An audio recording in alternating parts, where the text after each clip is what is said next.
Oke, Assalamualaikum warahmatullahi wabarakatuh.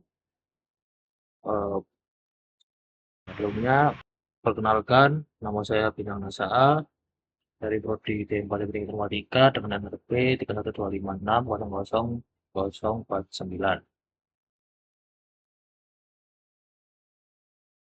Ayo,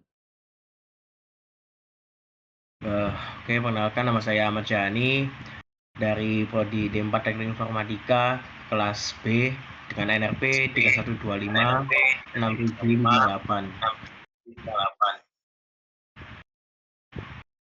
Saya Ubay dari Prodi D4 Teknik Informatika kelas B dengan nomor NRP 31256.030.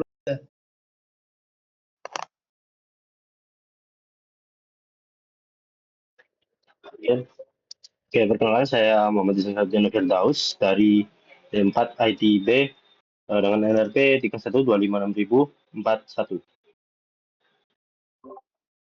Perkenalkan, nama saya Muhammad Akmal Mursyadibi dari D4 ITB dengan NRP 31256040. Perkenalkan, nama saya Noval Zaki dari D4 ITB. Untuk NRP saya 31256000056. oke, kami di sini akan menjelaskan tentang materi pengenalan kalkulus dan konsep turunan pada mata kuliah matematika. Lanjut.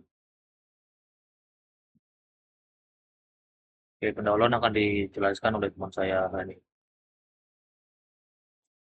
Baik, di sini saya akan menjelaskan tentang bab pendahuluan yang dimana isi adalah latar belakang, kemudian rumusan masalah, lalu tujuan penulisan. Untuk bagian latar belakang, yaitu adalah matematika merupakan fondasi dari berbagai disiplin ilmu. Dalam kalkulus turunan atau diferensial memegang peran krusial sebagai alat analisis laju perubahan fungsi. Konsep yang dikembangkan oleh Newton dan Leibniz ini tidak hanya penting secara teoritis, tetapi juga dalam aplikatif. Turunan juga digunakan dalam fisika untuk menghitung kecepatan, ekonomi untuk analisa marginal, serta penyelesaian masalah optimasi, seperti mencari nilai maksimum atau minimum. Oleh karena itu, pemahaman materi ini sangat esensial bagi pengembangan ilmu pengetahuan. Lalu kemudian rumusan masalah. Yang pertama, apa definisi turunan dalam konteks kalkulus? Kedua, bagaimana aturan dasar perhitungan turunan suatu fungsi? Ketiga, bagaimana penerapan turunan dalam penyelesaian masalah nyata? Kemudian tujuan penulisan. Yang pertama, memahami konsep dasar turunan sebagai limit laju perubahan. Kedua, menjelaskan aturan perhitungan turunan fungsi aljabar dan trigonometri. Ketiga, mengetahui penerapan turunan di bidang fisika, ekonomi, dan optimasi. Selanjutnya akan dijelaskan oleh teman saya.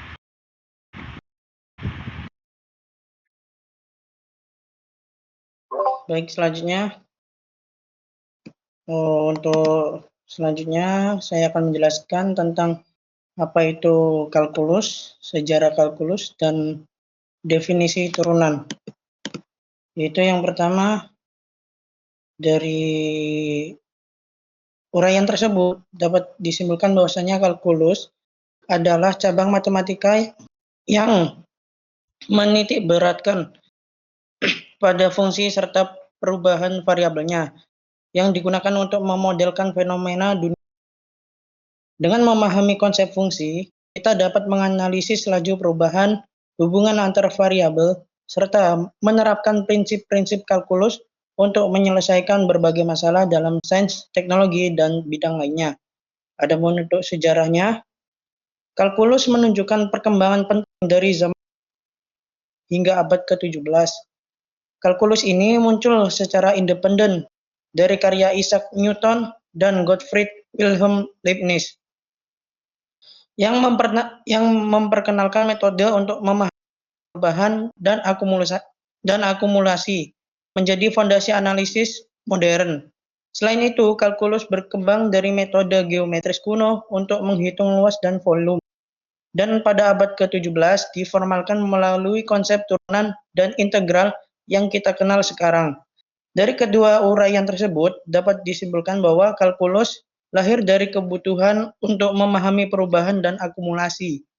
Berakar dari ide geometris kuno dan kemudian diformalkan menjadi alat analisis matematis yang menjadi dasar penting bagi sains, teknologi, dan berbagai aplikasi nyata. Adapun definisi turunan, yaitu yang pertama, di sini turunan menekankan bahwa meskipun beberapa tampak sangat berbeda dalam konteks atau penerapannya, masalah-masalah tersebut seringkali dapat diselesaikan menggunakan konsep matematis dasar yang sama, yaitu turunan. Misalnya, satu masalah mungkin berkaitan dengan laju perubahan suatu benda yang bergerak, sementara masalah lain berhubungan dengan kemiringan kurva pada titik tertentu. Keduanya dapat diselesaikan secara efektif melalui turunan. Dari uraian di atas dapat disimpulkan bahwa kalkulus adalah cabang matematika yang menitikberatkan pada fungsi dan perubahan variabelnya, serta digunakan untuk memodelkan fenomena dunia nyata. Pemahaman terhadap fungsi dan turunan sangat penting untuk menganalisis laju perubahan, hubungan antar variabel, serta menerapkan prinsip-prinsip kalkulus dalam berbagai masalah nyata. Untuk selanjutnya akan dilanjutkan oleh teman saya. Terima kasih. Oke, baik. Selanjutnya ada rumus turunan. Jadi ada beberapa rule yang ada di rumus turunan rumus dari turunan. Oke, yang pertama itu ada power rule. Jadi power rule ini untuk inti logikanya itu pangkatnya turun ke depan. Jadi ini kan ada turunan dari x pangkat n. Jadi n ini nanti dikurangi 1, lalu n ini nanti ke depan. Oke, untuk yang kedua ada aturan penjumlahan atau pengurangan. Jadi inti logikanya diturunin satu-satu. Jadi f ini kan ada fx plus minus gx ya. Nah itu di fx-nya diturunin dulu, lalu di plus minus gx-nya diturunin. Oke, untuk selanjutnya ada product rule. Untuk product rule ini kan ada f kali g diturunkan. Itu sama seperti f turunan dikali g plus f dikali g turunan. Jadi kiri diturunin plus kanan diturunin.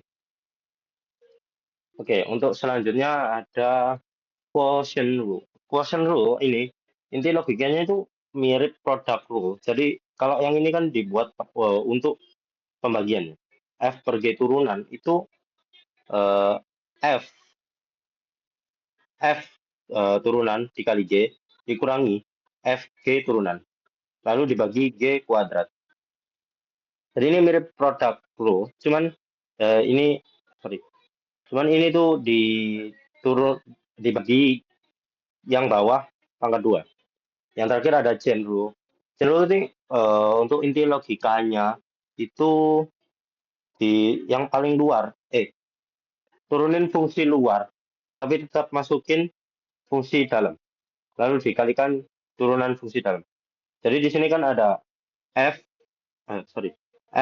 turunan dari f gx sama dengan f turunan gx dikali g turunan x. Oke, selanjutnya akan dijelaskan oleh teman saya. Baik, di sini saya akan menjelaskan poin aturan turunan. Aturan turunan adalah kaidah dasar yang digunakan untuk menghitung turunan suatu fungsi secara efisien. Aturan ini cukup mencakup turunan konstanta, turunan perkalian konstanta, serta turunan dari penjumlahan fungsi. Selain itu, terdapat aturan pangkat, aturan perkalian, aturan pembagian, dan aturan rantai atau chain rule yang digunakan untuk fungsi komposisi. Keluaran aturan ini adalah landasan penting dalam proses diferensiasi berbagai bentuk fungsi dalam kalkulus. Selanjutnya yaitu turunan dari berbagai fungsi khusus. Ini merupakan hasil diferensiasi standar yang telah dibuktikan dalam kalkulus dasar, meliputi yang pertama yaitu fungsi eksponensial. Seperti contoh, turunan E pangkat X adalah E pangkat X. Yang kedua, fungsi logaritma. yaitu turunan ln X adalah 1 per X. Selanjutnya adalah fungsi trigonometri, yaitu turunan sin X, cos X, dan tan X, yang masing-masing adalah cos X, min sin X, dan secant kuadrat X. Selanjutnya, fungsi trigonometrik inverse memiliki bentuk turunan khusus seperti 1 per akar 1 min X kuadrat atau 1 per 1 plus X kuadrat. Yang selanjutnya yaitu fungsi eksponensial, yaitu turunannya AX adalah AX ln A. Selanjutnya adalah poin penerapan turunan. Nah, di sini ada penerapan berbagai bidang meliputi yang pertama, tentang laju perubahan seperti kecepatan atau perubahan suatu besaran. Yang selanjutnya, analisis grafik fungsi. Ketiga, menentukan nilai maksimum dan minimum. Dengan demikian, turunan berfungsi sebagai alat analisis kuantitatif yang sangat luas penerapannya. Untuk implementasi akan dijelaskan oleh teman saya.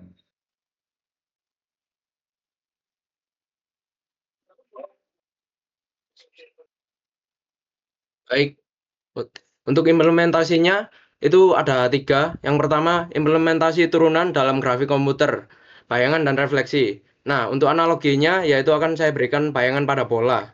Permukaan bola punya bentuk melengkung. Untuk setiap titik di bola, komputer menghitung turunan fungsi bola untuk mendapatkan normal. Lalu digunakan menghitung bayangan dan refleksi cahaya di titik itu. Untuk yang kedua, implementasi turunan dalam fisika, kecepatan, percepatan, dan gerak dinamis. Nah, di sini akan saya berikan analoginya yaitu mobil dan gas. Untuk posisi seperti jarak tempuh mobilmu di jalan. Untuk kecepatan seperti seberapa cepat jarum speedometer bergerak. Untuk percepatan seperti seberapa keras kamu injak gas atau rem. Nah, di sini fungsi turunan itu seperti alat yang mengukur perubahan dari posisi ke kecepatan. Berapa cepat kamu bergerak, dari kecepatan ke percepatan seberapa cepat kamu ngebut atau ngerem. Nah, yang ketiga di sini ada implementasi turunan dalam pemrosesan citra, edge detection and filter. Nah, untuk analoginya yaitu seperti meraba gambar dengan mata tertutup. Bayangkan kamu menyentuh gambar timbul dengan mata tertutup. Saat permukaan rata, kamu merasa ada perubahan, itu bagian gambar yang halus. Tapi saat jari kamu menyentuh pinggiran objek, misalnya tepi wajah atau huruf timbul, kamu langsung sadar, oh di sini ada batas. Nah, di sini fungsi turunan itu seperti mendeteksi perubahan tajam terang sampai gelap antar piksel dan bilang di sini ada tepi. Nah, sudah cukup untuk penjelasan saya. Untuk kesimpulan akan dijelaskan oleh teman saya.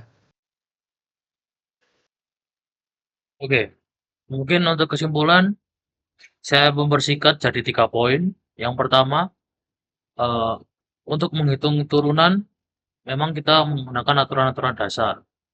Tapi sangat penting untuk memahami konsep turunan itu sendiri. Tidak hanya menghafal, tapi juga dipahami. Yang kedua, turunan memiliki manfaat yang sangat luas di kehidupan nyata. Digunakan dalam berbagai bidang, seperti sains, teknik, dan bisnis. Yang ketiga, konsep turunan juga krusial dalam teknologi grafis komputer untuk menciptakan visual yang realistis. Contohnya menghasilkan bayangan, pantulan, dan efek visual yang tadi sudah disebutkan. Mungkin sekian dari kelompok kami, kelompok 8. Kurang lebihnya mohon maaf. Terima kasih dan wassalamualaikum warahmatullahi wabarakatuh.